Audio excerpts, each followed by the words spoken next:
الحمد لله رب العالمين والصلاة والسلام على سيد المرسلين وعلى آله وأصحابه أجمعين أما بعد قال الله تبارك وتعالى في القرآن الكريم فتقبلها ربها بقبول حسن وأنبتها نباتا حسنا وكفلها زكريا كلما دخل عليها زكريا المحراب وجد عندها رزقا قال يا مريم أنى لك هذا. یہ قرآن حکیم میں تیسرے پارے کے آخر کی آیت کریمہ ہیں، اور آج آپ حضرات نے تراویح میں تیسرے پارے کے آخر سے لے کے چوتھے پارے کے آخر تک آپ لوگوں نے سنا ہے۔ پہلے آیت کریمہ دیکھ لیتے ہیں کہ اللہ رب العالمین نے اس میں کیا بیان فرمایا۔ فَتَقَبَّلَهَا رَبُّهَا بِقَبُولٍ حسن وانبتها نباتا حسنا وكفلها زكريا كلما دخل عليها زكريا المحراب، کہ جب زکریا علیہ السلام محراب میں داخل ہوئے مریم علیہ السلام کے، تو دیکھا کہ مریم علیہ السلام کے پاس رزق ہے، یعنی پھل ہے۔ وجد عندها رزقا، دیکھا ان کے پاس رزق موجود ہے۔ قال یا مریم انا لکی ھذا، کہنے لگے اے مریم یہ رزق تمہارے پاس آیا کہاں سے؟ یہ رزق کہاں سے آیا تمہارے پاس؟ یہ بے موسمی پھل، ابھی یہ پھل کا زمانہ نہیں، تمہارے پاس کہاں سے آیا؟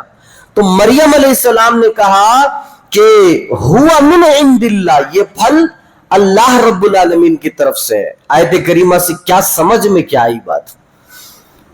کیا سمجھ میں آ رہی ہے؟ بات یہ سمجھ میں آ رہی ہے کہ اگر آپ اپنے گھر کی بچیوں کے اندر کوئی نئی چیز دیکھیں تو پوچھیں کہ یہ چیز آئی کہاں سے؟ میری بچی یہ فون تمہارے پاس ہے، یہ کہاں سے آیا ہے؟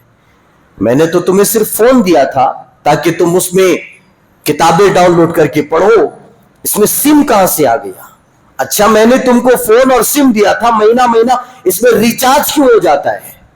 پوچھئے اگر ایسا ہو رہا ہے تو معلوم کیجئے یہ کیوں ہے، یہ کہاں سے آئے، یہ تحفہ ہے، گفٹ ہے، سہیلی نے دیا یا پھر کسی لڑکے نے دیا؟ معلوم کیجئے، تہ تک جائیے۔ اور ایک باپ کو اور بڑے بھائی کو پوری اتھارٹی دی گئی کہ وہ اپنی بہن اور اپنی بیٹی پر پوری نظر رکھے۔ آج کل کی بچیاں کہتی ہے ہماری کوئی پرسنل لائف ہے یا نہیں ہے؟ بھائی آپ کی پرسنل لائف ہے، مگر باپ اور بڑے بھائی کو اتنی اتھارٹی دی گئی کہ وہ گہرائی تک آپ پر نظر رکھ سکتے ہیں۔ آپ کہاں جا رہی ہیں، کیا کر رہی ہیں، کب تک آپ کا ٹیوشن چلتا ہے، کب تک آپ کا اسکول چلتا ہے، پوری کی پوری نظر ایک باپ کو رکھنی چاہیے اپنی بیٹی پر، اور اگر بڑا بھائی ہے تو اپنی بہن پر رکھے۔ اس کے بعد اللہ رب العالمین نے چوتھے پارے کے آغاز میں بیان فرمایا لن تنالوا البر حتى تنفقوا مما تحبون، یہ فرمایا کہ تم اس وقت تک نیکی تک نہیں پہنچ سکتے جب تک کہ اپنی پسندیدہ مال کو اللہ رب العالمین کی راہ میں خرچ نہ کر دو۔ یہ آیت کریمہ جیسے ہی نازل ہوئی آپ تمام یہ واقعہ سنے ہوں گے کہ حضرت ابو طلحہ رضی اللہ عنہ جن کا ایک باغ تھا اور اس باغ کا نام بیروہا تھا، بہت پسند تھا انہیں، بہت عزیز تھا، اور حضرت محمد الرسول اللہ صلی اللہ علیہ وسلم کبھی اس باغ کے اندر آتے تھے اور وہاں کا میٹھا پانی پیتے، وہاں کے پھل وغیرہ کھاتے تھے، آرام فرماتے تھے۔ حضرت ابو طلحہ اللہ کے رسول کی خدمت میں آئی، کہنے لگے اللہ کے رسول یہ باغ مجھے بڑا عزیز ہے، لیکن یہ آیت کریمہ میں نے سنی ہے، اللہ کے رسول میں اس کو وقف کرتا ہوں، آپ کو دیتا ہوں، آپ جس کو چاہے تقسیم کر دے۔ تو اللہ کے رسول صلی اللہ علیہ وسلم نے کہا کہ ایسا کرو، یہ تو بڑی اچھی بات ہے۔ کہا ذاک مال رابح، یہ جو تم باغ اللہ کی راہ میں خرچ کر رہے ہو یہ باغ تو بڑا قیمتی باغ ہے۔ کہا اللہ کے رسول میں نے خرچ کر دیا، اچھی بات ہے، لیکن اس باغ کو تم سب سے پہلے اپنے اعز و اقربا، اپنے رشتہ داروں میں خرچ کرو، یہ اس کے زیادہ اہل ہے۔ معلوم یہ ہوا کہ اگر آدمی صدقہ کر رہا ہے تو سب سے پہلے اپنے رشتہ دار میں دیکھے، اپنے علاقے میں دیکھے، اور اس کے بعد میں باہر جا کر کے دیکھے کہ کوئی مجبور ہے، کوئی لاچار ہے تو اس کو دیا جائے۔ حضرت عمر بن خطاب رضی اللہ عنہ نے جب یہ آیت کریمہ سنی تو ان کے پاس ایک بڑی خوبصورت، بڑی خوبصیرت اور بہت ہی ہونہار لونڈی تھی، باندی جس کو کہا جاتا ہے، حضرت عمر بن خطاب نے اس کو آزاد کر دیا. کیوں؟ وہ بہت زیادہ عزیز تھی حضرت عمر بن خطاب کو، لیکن یہ آیت کریمہ سن لیا اور سننے کے بعد اس کو آزاد کر دیا. اچھا، ایک مفسر نے بڑی بہترین اس آیت کریمہ کی تفسیر کی ہے. کہا کہ اگر کوئی آدمی سچائی کے ساتھ اس ایک آیت کریمہ پر اگر عمل کر لیتا ہے جنت میں چلا جائے گا. کتنی بڑی بات ہے. سچائی کے ساتھ آپ کے پاس جو محبوب ترین چیز ہے آپ اس کو اللہ کے لیے وقف کر دیجئے، اللہ تعالیٰ آپ کو جنت دے دے گا. ہاں، چھوٹی موٹی خطائیں، لغزشیں، گناہ جو ہوں گے انشاءاللہ اللہ تعالیٰ اس کو معاف کر دے گا. اس کے بعد میں فرمایا گیا کل الطعام کان حلا لبنی اسرائیل الا ما حرم اسرائیل علی نفسہ. یہ بنی اسرائیل پر اللہ رب العالمین نے ان کی شرارتوں، ان کی خباثتوں کی وجہ سے حلال چیزوں کو حرام کر دیا تھا، اور کہا کہ ان چیزوں کو تم کھا نہیں سکتے، پی نہیں سکتے، استعمال نہیں کر سکتے. اور بنی اسرائیل سے جب کہا گیا کہ دیکھو اللہ تعالیٰ نے تم پر یہ حرام کیا تمہاری خباثت اور شرارت کی وجہ سے، تو بنی اسرائیل پتہ ہے کیا بہانہ کرتے تھے؟ کہتے تھے نہیں، ہمارے باپ یعقوب اور ان سے پہلے ابراہیم، اسماعیل، ان تمام پر یہ چیزیں حرام تھی، جبکہ ان پر یہ چیزیں حرام نہیں تھی. ہاں، یعقوب علیہ السلام کا مسئلہ الگ ہے. ان کو عرق النساء ایک بیماری لاحق ہو گئی تھی. انہوں نے نظر یہ مانی تھی کہ اگر یہ بیماری مجھے دور ہو جائے مجھ سے اور میں شفا یاب ہو جاؤں تو میں اونٹ کا گوشت نہیں کھاؤں گا، تو انہوں نے اپنے اوپر اونٹ کا گوشت حرام کر لیا تھا. لیکن یہ کہنا کہ اسماعیل اور ابراہیم نے بھی اپنے اوپر حرام کر لیا تھا یا اللہ نے ان کے اوپر حرام کیا تھا، تو یہ غلط بات ہے. یہ یہودی الزام لگاتے تھے. تو اللہ رب العالمین نے کہا قل، اے نبی کریم صلی اللہ علیہ وسلم آپ ان سے کہیے فَأْتُوا بِالتَّوْرَاتِ فَتْلُوهَا، کہ تورات کو لاؤ اور تلاوت کرو تورات کی، اور پورا کا پورا کچا چھٹا واضح ہو جائے گا کہ تم پر یہ چیزیں حرام کیوں کی گئی ہیں.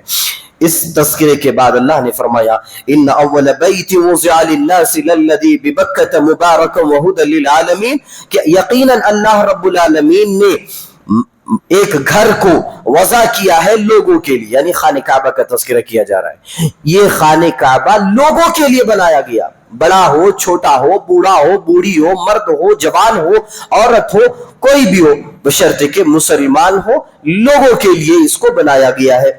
للذی ببکۃ، آدمی حج و عمرہ کہاں کرے؟ بکہ کہا جاتا ہے مکہ کو، مکہ کا ہی دوسرا نام بکہ ہے. کہا کہ وہ گھر مکہ کے اندر ہے، مبارکہ، اور وہ گھر مبارک ہے، وہدی للعالمین، اور تمام جہانوں کے لیے، یعنی ہدایت ہے.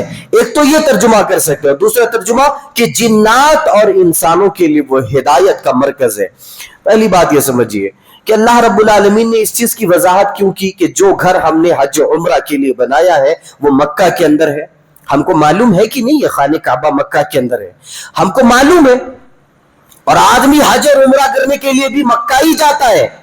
لیکن وضاحت کرنے کی کیا ضرورت تھی کہ جس گھر کو ہم نے بنایا ہے حج و عمرہ کے لیے وہ خانہ کعبہ ہے، اور وہ خانہ کعبہ مکہ کے اندر ہے. یہ مکہ کے اندر ہے، بتایا کیوں؟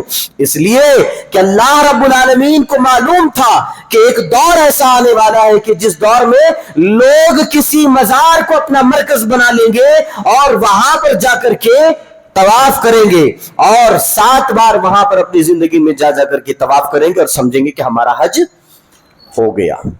آج کرتے کہ نہیں لوگ؟ ایک آدمی ہمارے والد صاحب کے پاس آیا، کہنے لگا مولوی صاحب حج کے لیے جا رہا ہوں. کہا بہت اچھی بات ہے بھائی، جاؤ حج کے لیے. اب حج کے لیے آدمی جاتا ہے یا عمرے کے لیے جاتا ہے تو اکثر کیا ہوتے ہیں؟ زمزم کا پانی لاتا ہے، کھجور لاتا ہے، اور خاص کر کے مولوی صاحب کے لیے کوئی تحفہ لے کر کے آتا ہے. یہ جناب حج کے لیے گئے، حج کے ایام گزر گئے، واپس آ گئے. اب زمزم کا پانی تو آنا چاہیے، مسئلہ مسائل بھی نہیں پوچھا. کیسا آدمی تھا، اس کو شاید سب کچھ معلوم ہے، حج و عمرہ کے مسائل. بہر کیف حج کر کے واپس آ گئے. ایک دن ملاقات ہوئی تو پوچھا کہ بھائی حج کے لیے گئے، زمزم کا پانی لائے کہ نہیں لائے؟ بولے نہیں مولوی صاحب، ہم فلاں درگاہ میں گئے تھے حج کرنے کے لیے، یہاں لو یہ مسئلہ ہو رہا ہے.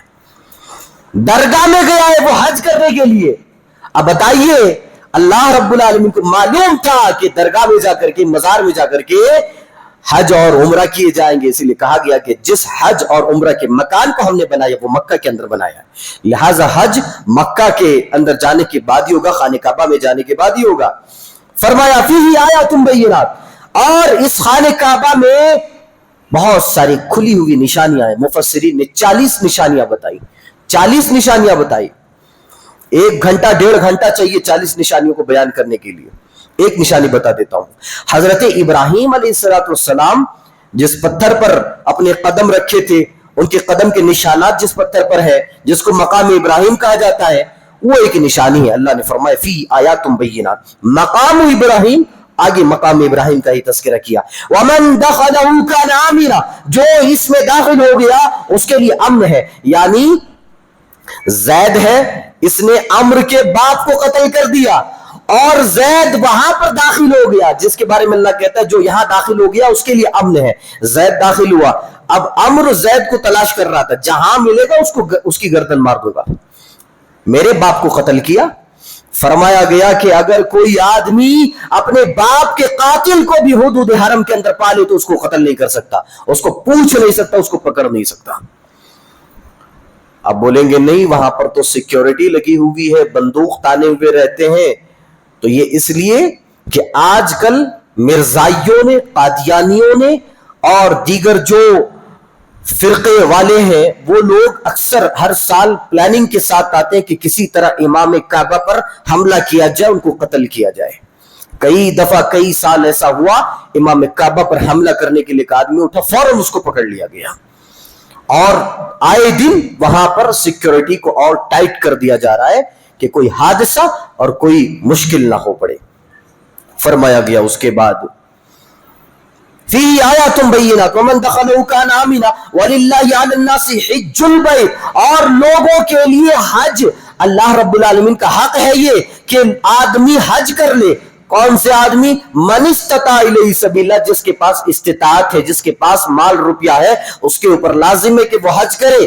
ومن کفر, اور جس نے انکار کیا, جس نے حج نہیں کیا مال کے ہونے کے باوجود, فإن اللہ غنی عن العالمین, تو اللہ تعالیٰ سارے جہانوں سے غنی ہے. یعنی یہ بیان فرما دیا کہ ایک طرف ناراضگی کا اظہار کیا اور کہا کہ مجھے کوئی فرق نہیں پڑتا تم حج کرو یا نہ کرو, کوئی فرق نہیں پڑتا, میں بے نیاز ہوں, تم حج کرو چاہے نہ کرو, میری شان میں ذرہ برابر بھی کمی واقع نہیں ہوگی. تم حج کرو گے تو تمہارا فائدہ ہوگا, نہیں کرو گے تو میرا کچھ نقصان نہیں ہوگا. اس کے بعد میں اللہ رب العالمین نے ایک بڑی پیاری بات بتائی, وَاعْتَصِمُوا بِحَبْلِ اللَّهِ جَمِيعًا وَلَا تَفَرَّقُوا, اللہ کی رسی کو مضبوطی سے تھام لو اور فرقے مت بناؤ آپس میں. آج ہم دیکھیں ہم نے کیا کیا, مسلمانوں کی جماعت نے فرقے بنا لیے, اور جب فرقے بنا لیے تو مسلمانوں کی طاقت و قوت کا جنازہ نکل گیا. اب ان کے پاس کوئی طاقت نہیں ہے, ان کے پاس کوئی حکومت نہیں ہے, یا اگر چاہے کہ کوئی اسلام کے خلاف کوئی بل اگر پارلیمنٹ کے اندر پاس ہو رہا ہے اور اگر اس کو روکنا چاہے تو ان کے اندر اتنی طاقت نہیں کہ اس کو روک دے. یہ مسلمانوں کی حالت ہے آج. وَاعْتَصِمُوا بِحَبْلِ اللَّهِ جَمِيعًا, اللہ کی رسی کو مضبوطی سے تھام دو. اچھا آیت کریمہ پر غور کیجئے, اللہ نے کہا وَاعْتَصِمُوا بِحَبْلِ اللَّهِ جَمِيعًا, اللہ کی رسی کو مضبوطی سے تھامو. یہ کیوں نہیں کہا گیا کہ اللہ کی لاٹھی کو مضبوطی سے تھامو؟ سیدھا سیدھا کہہ دیتا اللہ کی کتاب کو پڑھو, اس پر عمل کرو, یا اللہ کی کتاب کو مضبوطی سے تھام لو. یہ سیدھا سیدھا کہہ دیتا, بات سمجھ میں بھی آ جاتی, بات ختم بھی ہو جاتی. لیکن یہ کیوں کہا گیا کہ اللہ کی رسی کو مضبوطی سے تھامو؟ اس لیے کہ رسی کا ایک سرا اگر زید پکڑا تو دوسرا سرا اللہ رب العالمین پکڑے گا, اور دوسرا سرا جب اللہ رب العالمین پکڑے گا تو زید ایک تو پہلا سرا پکڑ کے ہے اس کو گرنے نہیں دے گا, اس کو اوپر اٹھا لے گا. یہ پہلا نقطہ یہ ہے. دوسرا نقطہ یہ ہے, رسی کس کام کی آتی ہے؟ رسی بولیں گے کس لیے آتی ہے بتائیے؟ باندھنے کے لیے آتی ہے کسی چیز کو. کوئی چیز بکھری ہوئی ہے تو اس کو اکٹھا کر کے باندھنے کے لیے رسی کام میں آتی ہے. سو لہٰذا بتایا یہ گیا کہ اگر تم کسی مسئلے میں مختلف ہو گئے ہو, بکھر گئے ہو, تو اللہ کی رسی ہے جو تمہیں ایک جگہ پر اکٹھا کر دے گی. سو لہذا اللہ کی رسی کو مضبوطی سے تھام لو. سمجھ رہے قرآن کی بلاغت اور قرآن کی فصاحت, کتنی باریکی ہے قرآن کے اندر, کتنی باریکی اور کتنی گہرائی ہے قرآن حکیم کے اندر. اچھا, اس کے بعد میں فرمایا گیا وَاذْكُرُوا نِعْمَةَ اللَّهِ عَلَيْكُمْ إِذْ كُنْتُمْ أَعْدَاءً فَأَلَّفَ بَيْنَ قُلُوبِكُمْ فَأَصْبَحْتُمْ بِنِعْمَتِهِ إِخْوَانًا. اللہ کی اس نعمت کو یاد کرو کہ جب تم ایک دوسرے کے دشمن تھے, فَأَلَّفَ بَيْنَ قُلُوبِكُمْ, اللہ نے تمہارے دلوں میں محبت کو ڈال دی, اللہ نے تمہارے درمیان محبت پیدا کر دی. اور فرمایا فَأَصْبَحْتُمْ بِنِعْمَتِهِ إِخْوَانًا, اور اللہ تعالیٰ نے اپنی نعمت تم پر نچھاور کر دی. وَكُنْتُمْ عَلَى شَفَا حُفْرَةٍ, تم ان قریب کھائی میں گرنے والے تھے کہ ایک مسیحا تمہارے درمیان آیا اور تم کو کھائی میں گرنے نہیں دیا, تم کو پیچھے کھینچ لیا. کیا بتایا جا رہا ہے؟ ارے تم جہالت کی زندگی گزار رہے تھے, جاہل تھے تم لوگ, اور تمہاری آپسی زندگی کیسی تھی؟ لڑائی جھگڑا. آپ لوگوں کو معلوم ہونا چاہیے, سیرت کی کتاب ہے رحمت للعالمین کے نام سے, قاضی سلمان منصور پوری رحمہ اللہ کی, انہوں نے اس کتاب کے اندر لکھا ہے کہ معمولی ایک آدمی پہلے اپنے بکری کو لے کے گیا, اوس و خزرج کا واقعہ جس میں کافی بکری کو پانی پلانے کے چکر میں کافی جنگیں ہوئی. اور ایک واقعہ انہوں نے بیان کیا کہ ایک آدمی جس کا بکری چر رہا تھا, اور چرتے چرتے چرتے چرتے دوسرے کے کھیت میں جا کے تھوڑا سا اس نے گھاس کھا لیا, تھوڑا سا گھاس کھا لیا. معلوم ہے 40 سال تک جنگیں ہوتی رہی صرف ایک مٹھی گھاس کی وجہ سے. اللہ وہی فرماتا ہے کہ تم آپس میں دشمن تھے, لڑائی جھگڑا کرتے تھے, اور ہم نے تمہارے درمیان محبت ڈال دی, اور تم انقریب جہنم میں جانے والے تھے کہ تمہارے درمیان ہم نے رسول کو بھیج دیا اور تم کو جہنم سے بچا لیا. تو یہاں پر دو نعمتوں کا تذکرہ ہے, ایک نعمت ہدایت اور دوسری نعمت ہے نعمت اخوت, کہ ہم نے تمہیں ضلالت سے نکال کر کے ہدایت کے راستے پر لا کر کے کھڑا کر دیا, اور آپس میں تم دشمن تھے, ہم نے تمہارے درمیان نعمت اخوت کو ڈال دیا کہ نعمت اخوت کی وجہ سے تم آپس میں بھائی چارگی کو پسند کرنے لگے اور آپس میں تم بھائی بھائی بن کر رہنے لگے. اس کے بعد میں اللہ رب العالمین نے, اس کی بڑی تفصیلات ہیں, اتنی تفصیلات میں جانے کی ضرورت نہیں ہے, ایک امر بالمعروف اور نہی عن المنکر کی بات میں بتا دیتا ہوں. اچھا, اس سے پہلے ایک آیت کریمہ ہے, وہ بڑی بہترین ہے. یا ایھا الذین آمنوا اتقوا اللہ حق تقاتہ, اے وہ لوگوں جو ایمان لائے اللہ سے ڈرو ویسے ڈرو جیسا کہ اس سے ڈرنے کا حق ہے. اب بتائیے اس سے ڈرنے کا حق کیا ہے؟ ایک ہوتا ہے تقویٰ اور ایک ہوتا ہے حق تقویٰ. تقویٰ کا بھی حق ہے, اور تقویٰ کا حق کیا ہے؟ فرمایا گیا ایوتا فلا یوسا, اللہ کی اطاعت کی جائے, اس کی نافرمانی نہ کی جائے. وَأَن يُذْكَرَ فَلَا يُنْسَى, اس کو یاد کیا جائے, اس کو بھلایا نہ جائے. اور وَأَن يُشْكَرَ وَلَا يُكْفَرَ, اس کا شکریہ ادا کیا جائے, اس کی ناشکری نہ کی جائے. یہ تین چیزیں تقویٰ کے ساتھ ساتھ حق تقویٰ ہے. اللہ نے کیا فرمایا؟ ڈرو اللہ سے ویسے جیسا کہ اس سے ڈرنے کا حق ہے. اگر ایسا ہوگا, اس کے بعد میں فرمائے وَلَا تَمُوتُنَّ إِلَّا وَأَنْتُمْ مُسْلِمُونَ, اور تم نہیں مرنا جب تک کہ تم مسلمان نہ ہو جاؤ. بتائیے کسی آدمی کو مسلمان ہو کر کے مرنے کا حق ہے؟ ہمارے پاس اختیار ہے کہ ہم مسلمان ہیں اور مسلمان ہو کر کے ہی مریں گے؟ حق ہے ہمارے پاس؟ پتہ نہیں ہم کب کیا ہو جائیں. اللہ تعالیٰ ہمیں مرتے دم تک ہدایت پر قائم و دائم رکھے. پتہ نہیں کب کیا ہو جائے, کون سا مسئلہ پیش آ جائے اور کس حالت میں ہم مر جائیں. اللہ یہاں پر یہ بیان فرما رہا ہے کہ اگر تم نے تقویٰ کے ساتھ ساتھ حق تقویٰ کو بھی اپنی نظروں میں رکھا تو ہم تمہیں توفیق دیں گے کہ تم مسلمان ہو کر کے ہی مرو. معلوم یہ ہوا کہ تقویٰ جہاں پر ہے وہاں حق تقویٰ کو بھی آدمی لازم پکڑ لے. فرمایا کہ وَلْتَكُن مِّنكُمْ أُمَّةٌ يَدْعُونَ إِلَى الْخَيْرِ وَيَأْمُرُونَ بِالْمَعْرُوفِ وَيَنْهَوْنَ عَنِ الْمُنكَرِ. بڑے افسوس کے ساتھ کہنا پڑتا ہے کہ ہم مسلمان ہیں اور ہم نے صرف اور صرف امر بالمعروف کو اپنا فریضہ سمجھ رکھا ہے. امر بالمعروف, بھلائی کا حکم دینا ہے, اور برائی سے کون روکے گا؟ دوسری قوم آئے گی, دوسری امت کو بھیجا جائے گا برائی سے روکنے کے لیے. آپ اگر کسی کو بھلائی کا حکم دے رہے ہیں, جہاں برائی دیکھ رہے ہیں وہاں برائی سے روکیے کہ یہ غلط کام ہے, اس کو مت کرو. برائی سے روکنا بھی امت مسلمہ کا کام ہے. اچھا, اگر امر بالمعروف اور نہی عن المنکر کا فریضہ انجام نہ دیا جائے اللہ کا عذاب آ جائے گا. اور امر بالمعروف نہی عن المنکر کا فریضہ صرف مولویوں پر فرض نہیں ہے بلکہ امت مسلمہ کے ہر آدمی پر فرض ہے. آپ دیکھ رہے ہیں برائی ہو رہی ہے, آپ اس کو روکیں گے. آپ دیکھ رہے ہیں کہ اچھا کام ہو رہا ہے, لوگوں کو دعوت دیں گے, آؤ یہاں پر مسجد نہیں, مسجد کی تعمیر کے لیے چندہ کریں. کسی بچی غریب بچی کی شادی کروانی ہے اور سارے مل کر کے پیسہ اکٹھا کریں, اس بچی کی شادی کروا دیں.